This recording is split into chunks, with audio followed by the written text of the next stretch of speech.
Hi students, आप सभी का फिर से स्वागत है यूसीसी एजुकेशन हब ऑफिशियल पर।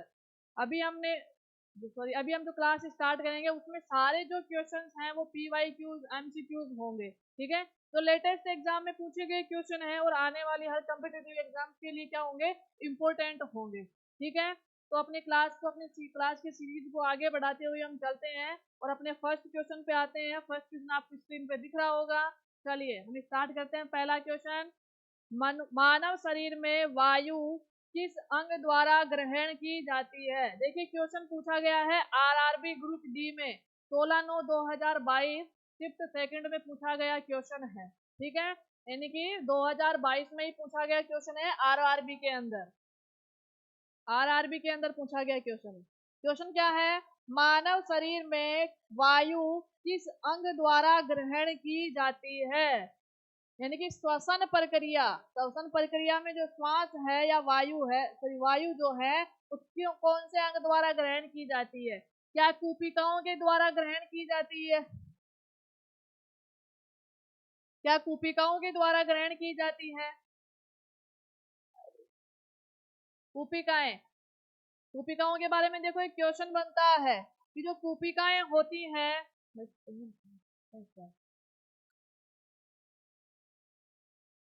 ठीक है, कूपिकाएं जो होती हैं ये कहाँ कहाँ पे होती हैं? जो अपने लंग्स होते हैं, जो फेफड़े होते हैं, फेफड़ों के अंदर क्या पाई जाती है? कूपिकाएं पाई जाती है। इसमें फेफड़ों के अंदर कूपिकाएं पाई जाती हैं।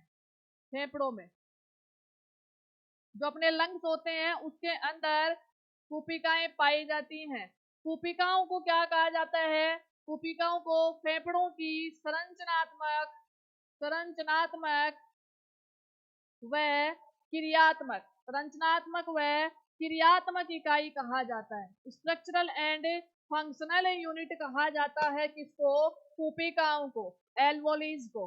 ठीक है, तो फेफड़ों की, यहाँ से क्वेश्चन बन गया भाई आपके लिए कि फेफड़ों की संरचनात्मक व क्रियात्मक इकाई किसे कहते हैं? कूपिकाओं को कहते हैं। एल्वोली को क्या कहा जाता है? संरचनात्मक और क्रियात्मक इकाई। क्यों कहा जाता है?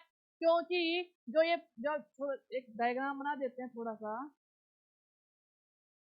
देखो क्यों कहा जाता है? क्योंकि सबसे ज्यादा कूपिकाओं की जो संख्या है, सबसे ज्यादा क्या कूपिकाओं की संख्या लाखों में होती है। कूपिकाओं की संख्या लाखों में होती है लंग्स के अंदर।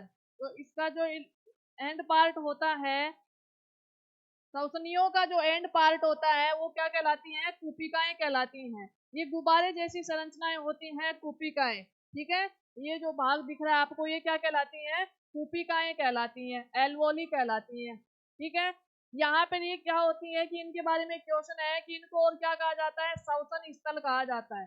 क्या कहा जाता है? श्वसन स्थल कहा जाता है।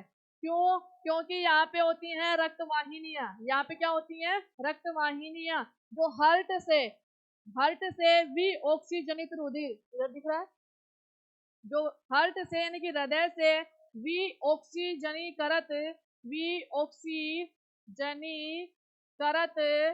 युक्त रक्त, विऑक्सीजनीकरत जो युक्त रक्त होता है उस रक्त को कौन लेके, जो रक्त वाहिनियां है वो लेके आती है। क्या नाम है उस रक्त वाहिनी का? उसको कहते हैं फुफ्फुसीय धमनी। ये अपवाद होती है भाई, फुफ्फुसीय धमनी जो होती है विऑक्सीजनित जो रुधिर है उसको लेके आती है। कहाँ पे? लंग्स में, यानी कि फेफड़ों में लेके आती है। कौन से भाग में? कूपिकाओं में लेके आती है। इन कूपिकाओं में क्या होती है?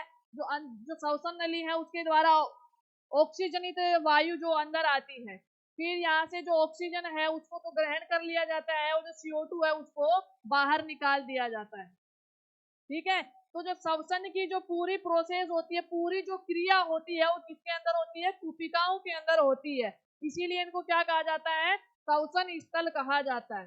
क्या कहा जाता है? कूपिकाओं को श्वसन स्थल कहा जाता है। दूसरा क्वेश्चन क्या है इनके बारे में कि भाई इनको फेफड़ों की संरचनात्मक और क्रियात्मक इकाई कहा जाता है।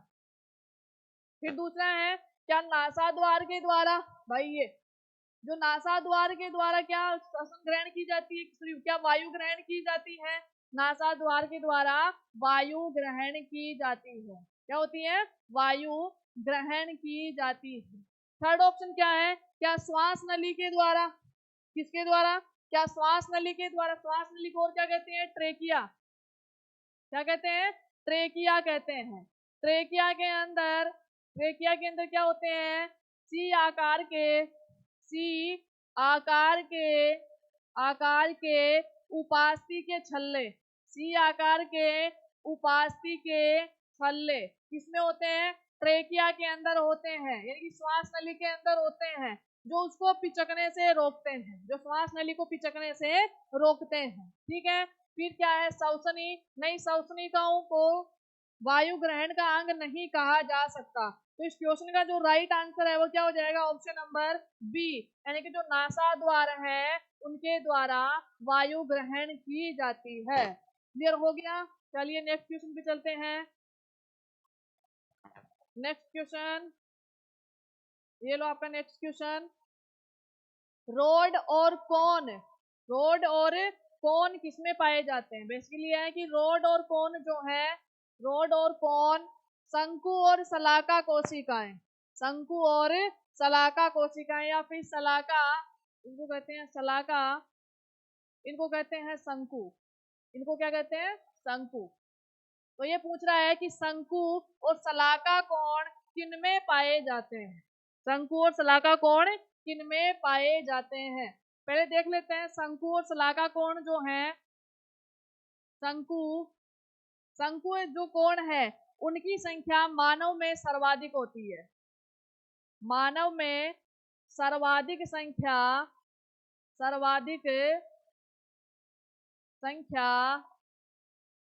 मानव आंख में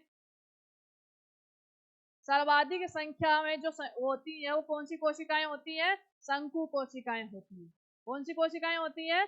शंकु कोशिकाएं मानव आंख में सबसे अधिक मात्रा संख्या में पाई जाती हैं। जो शंकु कोशिकाएं होती हैं उनका कार्य क्या होता है? शंकु कोशिकाओं का कार्य क्या होता है? प्रकाश का ज्ञान करवाना। किसका ज्ञान करवाना? प्रकाश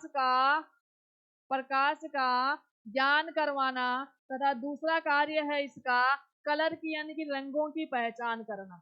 क्या करना? रंगों की पहचान करना। हम देख पाते हैं ना अपनी आंखों से, अलग अलग रंग देख पाते हैं।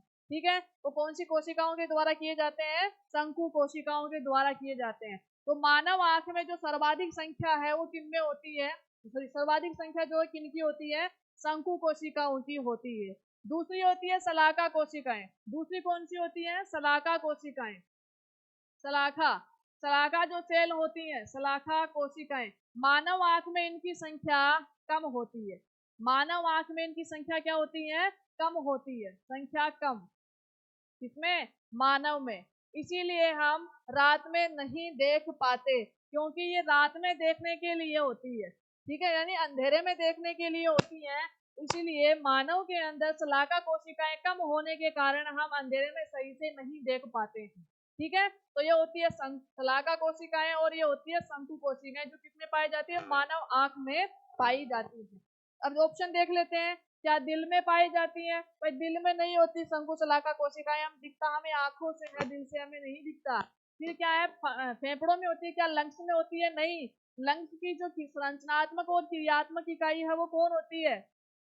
लंग्स की संरचनात्मक व क्रियात्मक इकाई कौन होती है भाई? कूपिकाएं होती है। कौन होती है? कूपिकाएं संरचनात्मक व क्रियात्मक इकाई होती है लंग्स की, फेफड़ों की। ऑप्शन नंबर 3 क्या कहता है? क्या आंख में? अब बताओ देखिए, क्या आंख में होता है? ऑप्शन नंबर 4 कहता है क्या नाक में होता है? भाई नाक नहीं, नाक तो क्या वायु के ग्रहण करने के लिए होता है। वायु ग्रहण यानी कि जो श्वास के लिए जो वायु ग्रहण की जाती है वो किसके द्वारा की जाती है? नाक के द्वारा। नाक में किसके द्वारा? नासा छिद्र के द्वारा। किसके द्वारा भाई? नासा छिद्र के द्वारा ग्रहण की जाती है वायु। तो इस क्वेश्चन का जो राइट आंसर है वो क्या हो जाएगा? ऑप्शन नंबर सी, यानी कि आंख। तो शंकु और शलाका कोशिकाएं, रॉड और कौन जो कोशिकाएं हैं वो किनमें पाई जाती हैं? जो आंख होती है, आईज होती है, उनमें पाई जाती है। शंकु कोशिकाएं किसका ज्ञान करवाती है? हमें प्रकाश का ज्ञान, यानी कि हमें दिन में देखने के लिए किसकी आवश्यकता होगी? शंकु कोशिकाओं की आवश्यकता होगी। और साथ ही रंगों की पहचान के लिए किसकी आवश्यकता होगी? वो भी हमें शंकु कोशिकाओं की आवश्यकता होगी। क्लियर? चलिए नेक्स्ट क्वेश्चन पे चलते हैं। नेक्स्ट क्वेश्चन क्या आ गया आपका? नेक्स्ट क्वेश्चन, नेक्स्ट क्वेश्चन क्या कहता है? महिलाओं में यौवनारंभ के समय पहला मासिक धर्म, यानी कि पहले मासिक धर्म को क्या कहा जाता है, यानी कि उनको क्या बोला जाता है पहले मासिक धर्म को? महिलाओं में यौवनारंभ के समय पहला मासिक धर्म के रूप में जाना जाता है। ठीक है, देख लेते हैं क्या ऑप्शन, देखते हैं क्या रजोरोध होता है? नहीं, रजोरोध इसका ऑप्शन आंसर नहीं होगा। क्या अतिरज होता है? अतिरज भी इसका आंसर नहीं होगा। अति का मतलब है ज्यादा, अति का मतलब क्या होता है? ज्यादा। रज का मतलब है बहाव, क्या ज्यादा बहाव होगा? नहीं, इस क्वेश्चन का आंसर पूछ रहा है। नहीं। क्या रजो दर्शन होगा? भाई रजो दर्शन इस क्वेश्चन का राइट आंसर होगा। ठीक है, और क्या रजो निवर्ती? रजो निवर्ती किसे कहते हैं? कि भाई जो महिलाओं में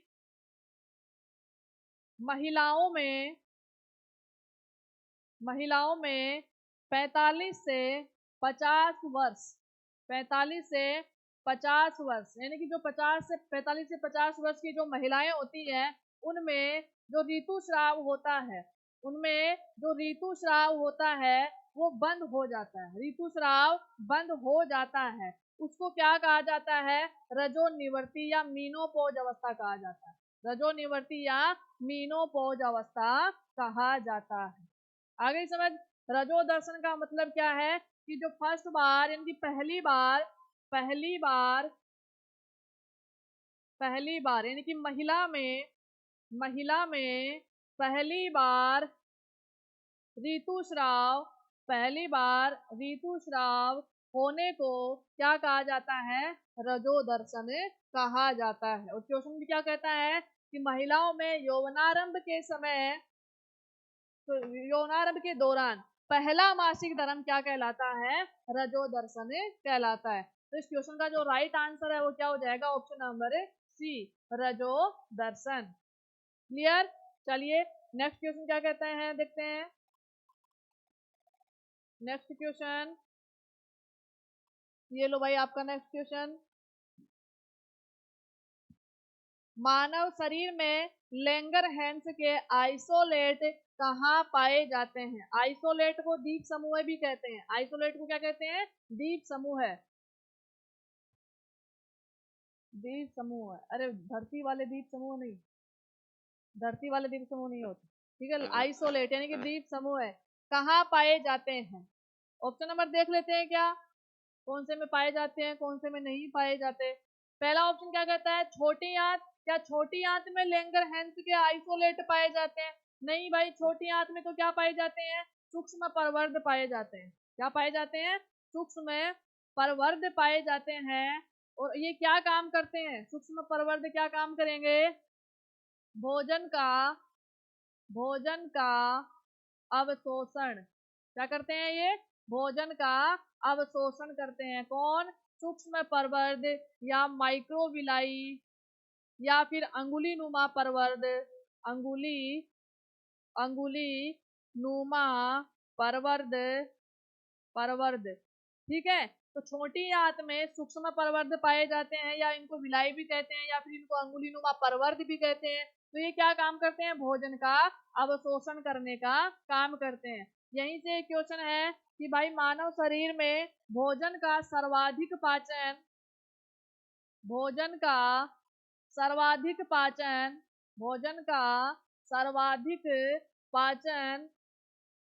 कहाँ पर होता है? तो वो भी किस में होता है? छोटी आंत में होता है। तो भाई छोटी आंत में लैंगरहैंस के आइसोलेट नहीं पाए जाएंगे।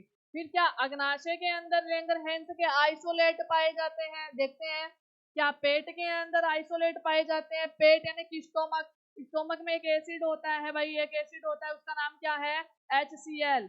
HCl का पूरा नाम क्या है? कमेंट में बताना। देखे HCl को क्या कहते हैं, इसका फुल फॉर्म क्या होती है? फिर है क्या दिल को कहा जाता है? नहीं, दिल को लैंगरहैंस के आइसोलेट कैसे कहा जा सकता है? तो जो अपना अग्नाशय है, अग्नाशय के अंदर बीटा सेल्स होती है। अग्नाशय के अंदर क्या होती है? Beta cells. उन बीटा सेल्स में क्या पाए जाते हैं? लैंगरहैंस के आइसोलेट्स पाए जाते हैं। सॉरी, क्या पाए जाते हैं? लैंगरहैंस के आइसोलेट पाए जाते हैं। ये क्या करते हैं? ये इंसुलिन सीक्रेशन करते हैं। क्या करते हैं? इंसुलिन। इंसुलिन इंसुलिन का श्राव करते हैं, इंसुलिन श्रावित करते हैं। जो इंसुलिन क्या करता है फिर? जो रक्त में शर्करा की मात्रा है, रक्त में शर्करा शर्करा की मात्रा शर्करा की मात्रा को कंट्रोल करता है। ठीक है, तो नियत करता है या कंट्रोल करता है? कंट्रोल करता है। आगे ही समझ। अग्नाशय के अंदर बीटा सेल्स होती है जिनके अंदर क्या पाए जाते हैं? लैंगरहैंस के आइसोलेट्स पाए जाते हैं, जिनके द्वारा इंसुलिन सीक्रेशन किया जाता है। इंसुलिन क्या करता है? ब्लड में शुगर की मात्रा को कंट्रोल करने का काम करता है। तो इस क्वेश्चन का जो राइट आंसर हमारे पास क्या निकल के आया कि मानव शरीर में लैंगरहैंस के आइसोलेट कहाँ पाए जाते हैं? अग्नाशय में पाए जाते हैं। ऑप्शन नंबर बी इस क्वेश्चन का राइट आंसर हो जाएगा। क्लियर? चलिए नेक्स्ट क्वेश्चन पे चलते हैं। नेक्स्ट क्वेश्चन क्या कहता है?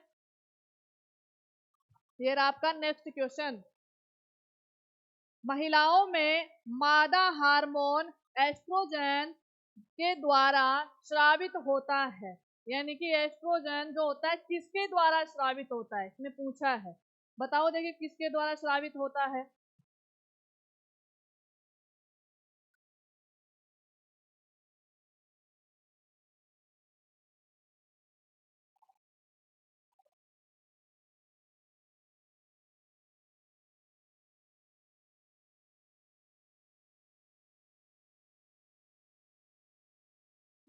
पहला ऑप्शन है डिंब वाहिनी। क्या अंड वाहिनी के द्वारा? डिंब वाहिनी को और क्या कहते हैं? अंड वाहिनी। अंड वाहिनी। जो अंड वाहिनी होती है इसके नाम में लिखा है कि ये किसको लेकर जाती है? अंडे को। यानी कि जो ओवम होता है, ओवम ओवम का निर्माण किसमें होता है? यहाँ देख लेते हैं। जो ओवम है, ओवम ओवम का जो निर्माण होता है वो किसमें होता है? अंडाणु सॉरी अंडाशय में होता है, ओवेरी में होता है। किसमें होता है? ओवेरी में या अंडाशय में होता है। ओवेरी में होता है। ओवेरी में एक प्रोसेस के द्वारा होता है, उस प्रोसेस का नाम क्या है? ऊजेनेसिस। क्या नाम है? ऊजेनेसिस। ऊजेनेसिस, जिसको अंड जनन भी कहते हैं। क्या कहते हैं? अंड जनन भी कहा जाता है। आई समझ। डिंब वाहिनी या अंड वाहिनी। अंड वाहिनी किसको लेकर जाती है? अंडे को। किसको? अंडे। कौन से अंडे को? जिसका निर्माण अंडाशय में होता है। अंडाशय से अंड वाहिनी लेकर जाती है किसको? अंडे को लेकर जाती है। इसको फेलोपियन ट्यूब भी कहा जाता है भाई। इसको और क्या कहा जाता है? फेलोपियन ट्यूब भी कहा जाता है। फेलोपियन ट्यूब क्या कहा जाता है इसको? और फेलोपियन ट्यूब भी कहा जाता है। ऑप्शन नंबर बी क्या कहता है? गर्भाशय। यूटेरस। यूटेरस में होता है क्या भाई? यूटेरस यूटेरस में क्या होता है? भ्रूण का विकास होता है। किसका विकास होता है? भ्रूण का विकास होता है। भ्रूण का विकास। भ्रूण को क्या कहा जाता है? भ्रूण को क्या कहा जाता है भाई? क्या कहा जाता है? सॉरी, भ्रूण के बाद जो बच्चा बनता है उस बच्चे को, माँ के पेट में पल रहे बच्चे को क्या कहा जाता है? फीटस कहा जाता है। क्या कहा जाता है? फीटस कहा जाता है। ठीक है, तो गर्भाशय, यूटेरस। यूटेरस में तो भाई भ्रूण का विकास होता है। क्या ऑप्शन नंबर थर्ड गर्भाशय गिरवा? नहीं, गर्भाशय गिरवा में नहीं। क्या ऑप्शन नंबर फोर क्या अंडाशय के क्या है? महिलाओं में क्या एस्ट्रोजन का श्रावण जो है अंडाशय के द्वारा किया जाता है? भाई बिल्कुल किसके द्वारा किया जाता है? अंडाशय के द्वारा किया जाता है। क्योंकि अंडाशय के द्वारा जैसे ही एस्ट्रोजन हार्मोन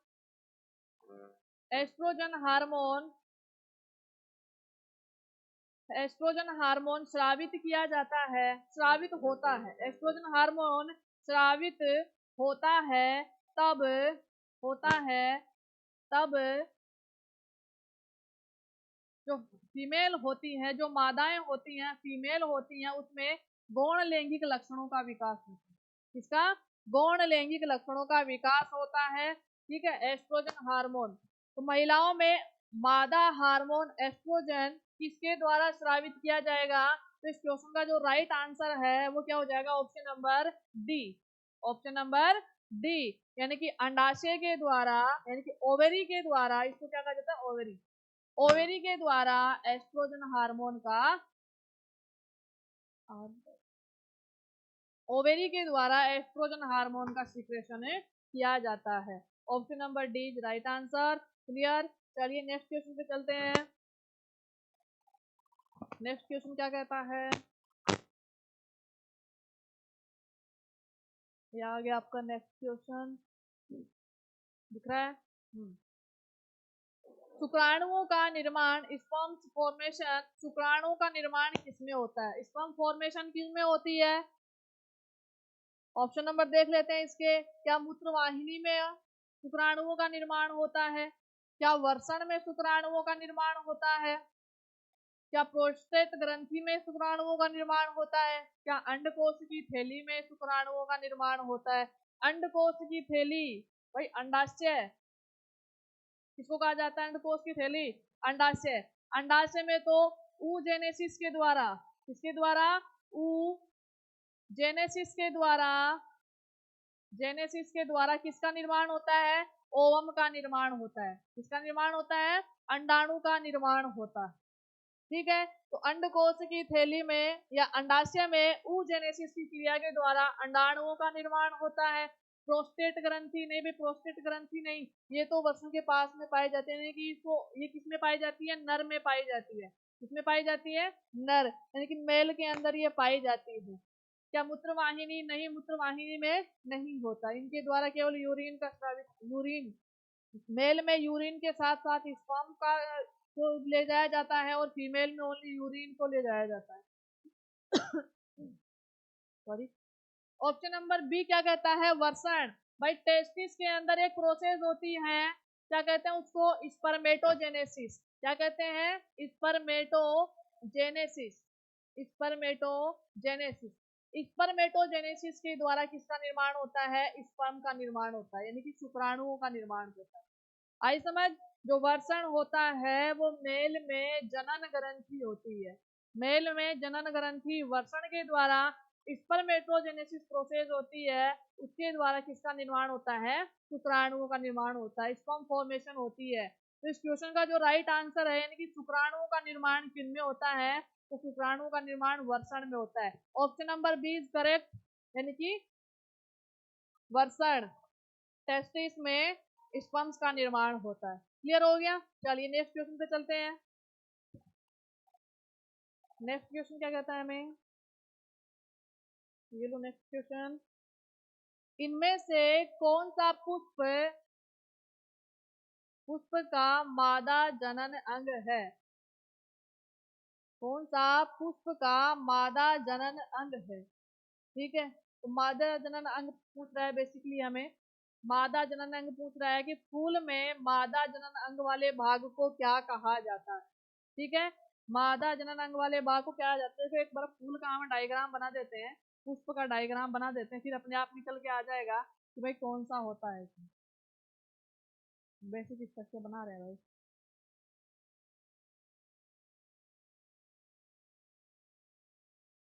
ये किसका डायग्राम बना रहे हैं हम? फ्लावर का, पुष्प का डायग्राम बना रहे हैं। ठीक है, ये पुष्प का डायग्राम है भाई। ये सर डायग्राम आपने बचपन में बहुत देखा होगा। टेढ़ा बन गया थोड़ा सा, कोई भी समझ लेना थोड़ा सा। इसमें देखो, ये जो फ्लावर है, बेसिक स्ट्रक्चर है फ्लावर की, फूल की, इसमें अलग अलग भाग होते हैं। देखो कौन कौन से भाग होते हैं। सबसे बाहर की जो ये संरचना है आपको दिख रही है, ये भाग जो होता है, ओवेरी से जरूरी नहीं है ओवेरी से जुड़ा होता है, ओवेरी से जुड़ा नहीं भी हो सकता। ठीक है, ये नीचे भी जुड़ा हुआ होता है। हमने तो एक समझने के लिए एक छोटा सा डायग्राम बनाया है। तो इसमें जो ये भाग है, इनको कहा जाता है पराग कोश। क्या कहा जाता है? पराग कोश कहा जाता है। पराग कोश, जिसके अंदर, पराग कोश के अंदर किसका निर्माण होता है? पराग कणों का, पराग कणों का निर्माण होता है। पराग कणों का निर्माण होता है। फिर इसका ये जो भाग है इसको पूतंतु कहा जाता है। क्या कहा जाता है? पूतंतु कहा जाता है, जो डंठल नुमा संरचना होती है, और इन दोनों को जोड़ने वाले भाग को योजी कहा जाता है। क्या कहा जाता है? योजी। तो ये जो तीनों संरचनाएं हैं, तीनों संरचनाएं मिलकर क्या कहलाती हैं? तीनों संरचनाएं मिलकर क्या कहलाती हैं भाई? नर भाग कहलाती हैं। पुष्प का नर भाग, पुष्प का नर भाग कहलाती है, जिसको क्या कहा जाता है? पुंकेसर कहा जाता है। क्या कहा जाता है भाई? पुंकेसर कहा जाता है। इतना आया समझ में? यानी कि ये संरचना आपको दिख रही है, ये भाग क्या कहलाता है? इसका परागकोश कहलाता है। क्या कहलाता है? परागकोश कहलाता है। परागकोश कहलाता है। परागकोश में किसका निर्माण होता है? पराग कणों का निर्माण होता है। फिर इसका जो दूसरा भाग नीचे डंठल वाला भाग है, ये भाग क्या कहलाता है? सॉरी, ये भाग कहलाता है पूतंतु। क्या कहलाता है? पूतंतु कहलाता है। और इन दोनों को जोड़ने वाला जो बीच वाला भाग है, ये भाग क्या कहलाता है? योजी कहलाता है। क्या कहलाएगा? योजी कहलाएगा। और ये तीनों मिलकर क्या कहलाते हैं? पुष्प का नर भाग कहलाते हैं, जिसको हम क्या कहते हैं? पुंकेसर कहते हैं। क्या कहते हैं हम इसको? पुंकेसर कहते हैं। फिर जो दूसरा भाग है, ये भाग जो आपको दिख रहा है, ये भाग, इस भाग को कहा जाता है वर्तिका। वर्तिकाग्र। क्या कहा जाता है? वर्तिकाग्र कहा जाता है। इसका ये दूसरा भाग कहलाता है वर्तिका कहलाता है। क्या कहलाता है? वर्तिका कहलाता है। और इसका जो तीसरा भाग है वो अंडाशय कहलाता है। क्या कहलाता है? अंडाशय कहलाता है। आ गई समझ? यानी कि इसका जो आपको प्लेट जैसा भाग दिख रहा होगा, ये ऊपर वाला भाग, ये प्लेट वाला भाग, ये भाग क्या कहलाता है? इसका वर्तिकाग्र कहलाता है। फिर ये जो पाइप जैसी संरचना है दिख रही है, पाइप जैसी संरचना, ये भाग क्या कहलाता है? वर्तिका कहलाता है। और नीचे ये गोलाकार संरचना या फिर अंडाकार संरचना जो है वो क्या कहलाती है? अंडाशय कहलाती है। तो ये तीनों मिलकर, यानी कि ये तीनों भाग मिलकर क्या कहलाते हैं? मादा भाग। पुष्प का मादा भाग कहलाते हैं, जिसको हम क्या कहते हैं? जिसको हम कहते हैं स्त्री केसर। क्या कहते हैं? स्त्री केसर कहते हैं। आ गई समझ? स्त्री केसर कहते हैं। फिर जो अंडाशय होता है, अंडाशय के अंदर बीजांड होता है। अंडाशय के अंदर क्या होता है? बीजांड होता है। और बीजांड के अंदर फल और बीज का निर्माण होता है। बीजांड के अंदर बीज का निर्माण होता है और साथ में फल का, यानी कि अंडाशय में किसका निर्माण होता है? फिर फल का निर्माण होता है। तो अपने क्वेश्चन क्या कह रहे हैं? इनमें से पुष्प का मादा जनन अंग क्या कहलाता है? मादा जनन अंग को क्या कहते हैं? क्या स्त्री केसर कहते हैं? क्या पंखुड़ी कहते हैं? क्या पुंकेसर कहते हैं? क्या बाह्य दल कहते हैं? तो अभी हमने जो समझा, इस हिसाब से हम क्या कहते हैं? उसको स्त्री केसर कहते हैं। पुंकेसर किसको कहते हैं? नर भाग को कहते हैं। पुष्प के नर भाग को क्या कहते हैं? पुंकेसर कहते हैं। पंखुड़ियां नहीं कहलाती, इनको दल भी कहा जाता है। क्या कहा जाता है? इनको दल कहा जाता है। जो पुष्प का रंगीन भाग होती है, पुष्प का रंगीन भाग होती है केवल पंखुड़ियां। फिर है बाह्य दल। नहीं, बाह्य दल सबसे बाहर की ओर हरे रंग के होते हैं, उन्हें क्या कहा जाता है? बाह्य दल कहा जाता है। तो इस क्वेश्चन का जो राइट आंसर है वो क्या हो जाएगा? Option number A. स्त्री केसर को क्या कहा जाता है? पुष्प का मादा जनन अंग कहा जाता है। मादा जनन अंग कहा जाता है। और पुंकेसर को क्या कहा जाता है? नर जनन अंग कहा जाता है। आ गई समझ इतनी? ठीक है, चलिए क्लियर। नेक्स्ट क्वेश्चन देखते हैं। नेक्स्ट क्वेश्चन क्या कहता है हमें? ये लो आपके सामने नेक्स्ट क्वेश्चन। तो इनमें से कौन सा जल में घुलनशील विटामिन है? कौन सा जल में घुलनशील विटामिन पूछा है?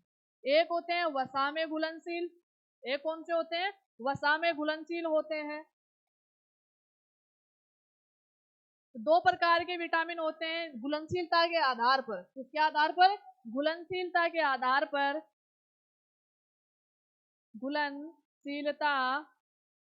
घुलनशीलता के आधार पर दो प्रकार के विटामिन होते हैं। कितने प्रकार के? दो प्रकार के विटामिन होते हैं। कौन कौन से? एक होते हैं वसा में घुलनशील, ए कौन से होते हैं? वसा में घुलनशील। कौन से होते हैं भाई? वसा में घुलनशील होते हैं, ठीक है। और दूसरे कौन से होते हैं? जल में घुलनशील। दूसरे कौन से होते हैं? जल में घुलनशील। आगे समझ, यानी कि घुलनशीलता के आधार पर विटामिन जो होते हैं दो प्रकार के होते हैं, एक होते हैं वसा में घुलनशील, ठीक है, फैट में, और दूसरे होते हैं जल में घुलनशील, ठीक है। तो जो वसा जल में घुलनशील है उनकी एक छोटी छोटी सी ट्रिक है कि भाई भैंस भी लिखा जाता है और बस भी लिखा जाता है, कुछ भी समझ सकते हो आप, ठीक है। भैंस या फिर बस गई पानी में। किसमें गई भाई? बस गई पानी में। बेसिकली हम तो भैंस का ही नाम लेते हैं भाई, लो भैंस गई पानी में, ठीक है। तो इसकी एक जो ट्रिक है उसको क्या बोलते हैं? भैंस गई पानी में। भैंस का मतलब है बी और सी। भैंस का मतलब क्या है? बी और सी। या फिर बस का मतलब क्या है? बी और सी। तो जो विटामिन बी और सी है वो किसमें घुलनशील होते हैं? जल में घुलनशील। आई समझ? एक एक छोटी सी ट्रिक क्या है कि भाई हम मोस्टली हम भैंस का नाम भी लेते हैं, लो किसी भी काम में लो भैंस गई पानी में, ठीक है। तो इसका मतलब है कि भाई बी और सी जो विटामिन है, बी और जो सी विटामिन है वो क्या होते हैं? जल में घुलनशील होते हैं। बाकी जो बचे सारे विटामिन कैसे होते हैं? वसा में घुलनशील होते हैं। कौन कौन से? Vitamin A, vitamin D, vitamin E, vitamin के, ये सारे क्या होते हैं? वसा में घुलनशील होते हैं। आई समझ बात कि घुलनशीलता के आधार पर विटामिन जो है दो टाइप के होते हैं, दो प्रकार के होते हैं। एक होते हैं वसा में घुलनशील यानी कि फैट में सोल्यूबल होते हैं, दूसरे क्या होते हैं? इन वाटर सोल्यूबल होते हैं, ठीक है। तो इनमें से जो जल में घुलनशील है उनके लिए एक छोटी सी ट्रिक, ये ट्रिक है, यानी कि इसका मतलब क्या है? बी और विटामिन सी जो जो होते हैं वो क्या होते हैं? जल में घुलनशील होते हैं। इनके अलावा जितने भी सारे विटामिन बचते हैं वो किसमें घुलनशील होते हैं? वसा में। जैसे विटामिन ए हो गया, विटामिन डी हो गया, ये भाई क्या लिखते हैं? Vitamin D, vitamin A, vitamin D, vitamin E और विटामिन के, ये किसमें घुलनशील होते हैं? वसा में घुलनशील होते हैं। आई समझ? तो देखते हैं क्या विटामिन डी होता है? नहीं, विटामिन डी नहीं होता। और विटामिन डी जो है उसकी कमी से कौन सा रोग हो जाता है? रिकेट्स। कौन सा रोग हो जाता है? रिकेट्स रोग हो जाता है, रिकेट्स। विटामिन ई, नहीं, विटामिन ई तो किसमें घुलनशील है? वसा में घुलनशील। किसमें घुलनशील है? वसा में घुलनशील है, वसा में घुलनशील, वसा में घुलनशील है। विटामिन ए, नहीं भाई, विटामिन ए भी किसमें घुलनशील है? वसा में घुलनशील है। आई समझ? और विटामिन ए की कमी से कौन सा रोग होता है? रतौंधी। कौन सा होता है? रतौंधी रोग होता है, जिसके कारण आंखें कमजोर हो जाती है। आ गई समझ? रतौंधी रोग होता है। फिर बचा क्या? Vitamin B 1। अभी हमने पढ़ा कि विटामिन बी और विटामिन सी, विटामिन बी और विटामिन सी जो होते हैं किसमें घुलनशील होते हैं? जल में। तो इस क्वेश्चन का जो करेक्ट आंसर क्या हो जाएगा? ऑप्शन नंबर सी, यानी कि विटामिन बी 1 जल में घुलनशील विटामिन होता है। Option number C is correct answer. Clear? आया समझ में इतना? चलिए नेक्स्ट क्वेश्चन पे चलते हैं। नेक्स्ट क्वेश्चन पे ये लो आपका नेक्स्ट क्वेश्चन। नेक्स्ट क्वेश्चन है ये, इसके बारे में भाई ये थोड़ा सा वो है, थियरी है, देख लो। विटामिन बी या बी 2 जो होता है उसका रासायनिक नाम राइबोफ्लेविन है। इसके स्रोत ये होते हैं सारे। विटामिन जो ए है जो रेटिनोल इसका रासायनिक नाम होता है। विटामिन सी होता है, इसका रासायनिक नाम एस्कॉर्बिक एसिड होता है। विटामिन जो के होता है इसका नाम राइबोफ्लेविन होता है, रासायनिक नाम, ठीक है। पीडीएफ में देख लेना, मिल जाएगी आप। चलिए नेक्स्ट क्वेश्चन देखते हैं। ये रहा अपना नेक्स्ट क्वेश्चन। लो नेक्स्ट क्वेश्चन आपकी स्क्रीन पे। रेशम से प्राप्त किया जाता है, यानी कि रेशम किससे प्राप्त किया जाता है आपको पूछ रहा है। सिल्क, रेशम या सिल्क जो है किससे प्राप्त किया जाता है, ठीक है। सॉरी, क्यूलेक्स से, बॉम्बिक्स मोरी से, मोरी या फिर इसको मोराई भी कह सकते हैं, मोराई, मोराई से, मस्का डोमेस्टिका से, या फिर तितली से। किससे रेशम प्राप्त किया जाता है? भाई तितली से रेशम प्राप्त किया जाता है क्या? नहीं, तितली से रेशम प्राप्त नहीं किया जा सकता। मस्का डोमेस्टिका, मस्का डोमेस्टिका किसका नाम है भाई? मस्का डोमेस्टिका। मस्का डोमेस्टिका जो है वो जो घरेलू मक्खी होती है भाई, जो गर्मियों में बहुत परेशान करती है, घरेलू मक्खी है, बहुत ज्यादा परेशान करती है, सारे दिन भिनभिनाती रहती है। घरेलू जो मक्खी है उसका क्या वैज्ञानिक नाम? घरेलू मक्खी का वैज्ञानिक नाम क्या है? मस्का डोमेस्टिका। क्या है? मस्का डोमेस्टिका, घरेलू मक्खी का नाम। ठीक है। इसके अलावा एक शहद वाली मक्खी भी आती है भाई, ठीक है, जिसको हम कहते हैं मधुमक्खी। क्या कहते हैं? मधुमक्खी, मधुमक्खी। चलिए बताना, भारत में, भारत में सर्वाधिक, भारत में सर्वाधिक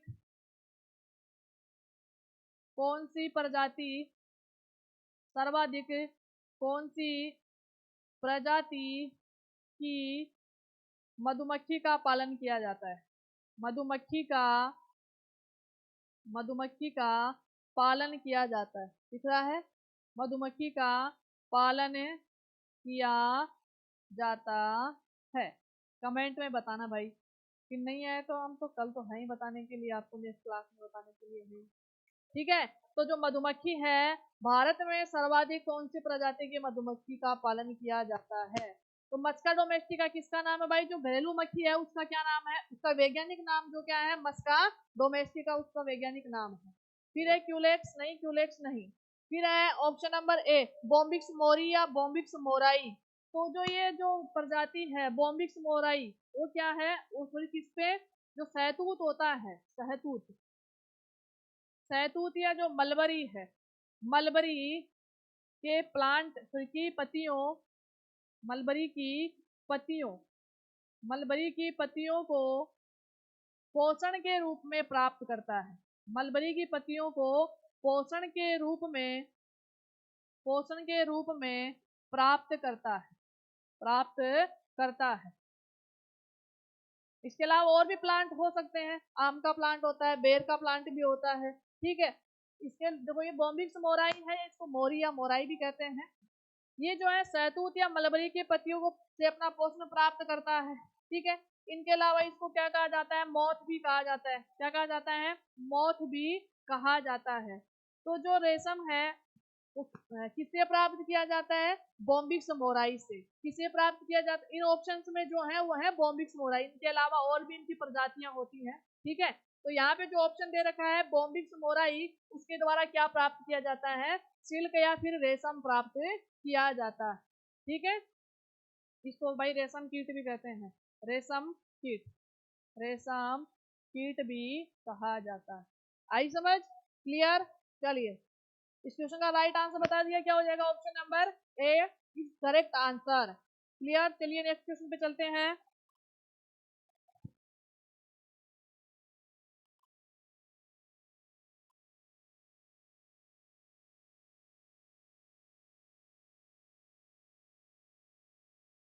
नेक्स्ट क्वेश्चन क्या कह रहा है? प्रकाश संश्लेषण की प्रक्रिया में पौधे किस भाग का उपयोग करते हैं? कह रहा है कि भाई फोटोसिंथेसिस में, प्रकाश संश्लेषण में, फोटो सिंथेसिस, सिंथेसिस, फोटोसिंथेसिस की प्रक्रिया में पौधे किस भाग का उपयोग करते हैं? तो किस ऊर्जा का उपयोग करते हैं? क्या सौर ऊर्जा का उपयोग करते हैं? क्या रासायनिक ऊर्जा का उपयोग करते हैं?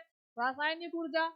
क्या गतिज ऊर्जा का? भाई इनको दौड़ना थोड़ी है तो गतिज ऊर्जा का उपयोग करेंगे। क्या उष्मीय ऊर्जा? इनको उष्मा थोड़ी चाहिए होती है जो उष्मीय ऊर्जा का प्रयोग करेंगे। ठीक है। तो इस क्वेश्चन का जो राइट आंसर है वो क्या हो जाएगा? सौर ऊर्जा, यानी कि सूर्य का प्रकाश। क्या? सूर्य का, सूर्य का प्रकाश, सूर्य का प्रकाश को ये ऊर्जा के रूप में, सॉरी ऊर्जा का, सूर्य प्रकाश का ऊर्जा का उपयोग ये करते हैं। तो इस क्वेश्चन का जो राइट आंसर है वो क्या हो जाएगा? सौर ऊर्जा, यानी कि option number A is correct answer. आए समझ? चलिए नेक्स्ट क्वेश्चन, जो नेक्स्ट क्लास है वो हम नेक्स्ट डे करेंगे। जो जितना समझ में आया भाई लाइक शेयर और कमेंट जरूर करना। Thank you.